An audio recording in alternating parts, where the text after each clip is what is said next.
SUV? Crossover? Sometimes we get confused which one is which. Well, the Jeep Renegade is one of those ones that we think kind of straddles that divide. Want to know why? Keep watching.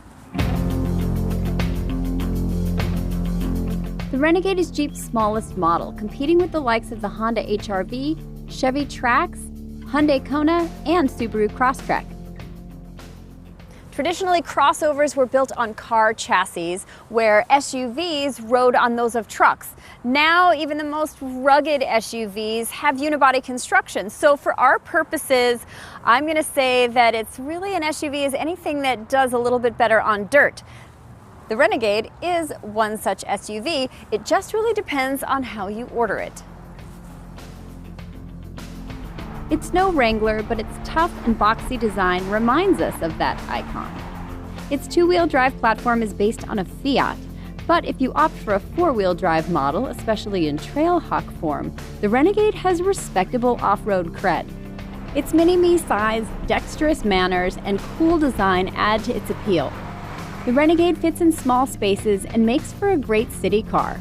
The drive is comfortable, if a bit unrefined, and the 1.3-liter turbocharged four-cylinder engine packs a deft punch. The base model sports a 2.4-liter four-cylinder engine, and even that one is the most powerful of the base models in this segment. The 9-speed automatic transmission isn't doing it any favors, especially in the turbocharged engine version. Confused and sluggish gear selection and turbo lag, they really equal uneven power delivery, especially when you're in a quick acceleration situation. If you grab yourself a four-wheel drive Renegade, well, you're in luck because it can actually handle things like mud, sand, and small rocks. It even has a mode to optimize for snow. However, if you are going to be conquering the Rubicon Trail, I would stick to the Rubicon Wrangler. If your commute is more marathon than sprint, you might want to opt for something a bit more substantial and comfortable. That means a Compass if you're a Jeep devotee. But for the Renegade, the seats can be had with power adjustment and aren't the worst we've sat in. In that category, the prize is a tie between the Chevy Trax and the Ford EcoSport. The Renegade is a two-row, five-passenger SUV, and you can probably espouse from its diminutive size that the rear is okay, but you're not going to have five normal-sized people in here for very long. However, because of its boxy nature, the headroom in here is spectacular, especially with this ginormous sunroof. I could fit two of me in here. The Renegade's cargo space falls mid-pack among the competition. One cool party trick, though, the front passenger seat folds down to accommodate long items. Overall, the interior of the Renegade is pretty well laid out. The seating position is really adaptable for a lot of different size drivers, and you can really get elevated so you have a lot of nice visibility. Now, for the rest of the utility, it's good, including Jeep's Uconnect system, which really elevates things in here. Apple CarPlay and Android Auto are available. Sadly, they are not standard across all trims. You're either going to have to upgrade or move to the Latitude trim. To not having those standard, I say look out for a newbie like the Chevy Trailblazer, which is a bit bigger, offers Apple CarPlay and Android Auto, and tons of standard safety features that you can't get here for less than 20 grand. Round headlights? Check. 7-slotted vertical grille? Check. Rugged looks? Check.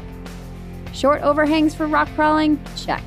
The 2020 Jeep Renegade looks like its namesake, but with plenty of modern urban touches. Although this cool X tail light feature is actually inspired by the historical X in Army jerry cans from World War II. We love Jeep's Easter eggs. There's another one if you look really closely. Jeep's Renegade comes in 4 main trims: Sport, Latitude, Trailhawk, and Limited. The least expensive Renegade Sport includes the basics like power windows, air conditioning, 16-inch wheels, and cruise control. The basic infotainment system is as tiny as the Renegade itself with a 5-inch touchscreen. Adding the Uconnect 7.0 group package or stepping up to the Latitude trim may not be the worst idea you've had.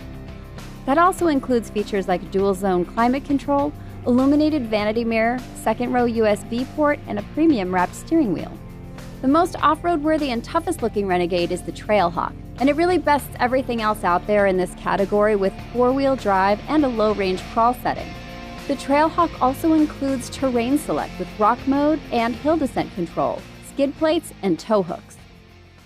The top-of-the-line Renegade Limited trim include things like power-adjusted seat, leather interior, heated steering wheel and seats, and remote start. That's right here.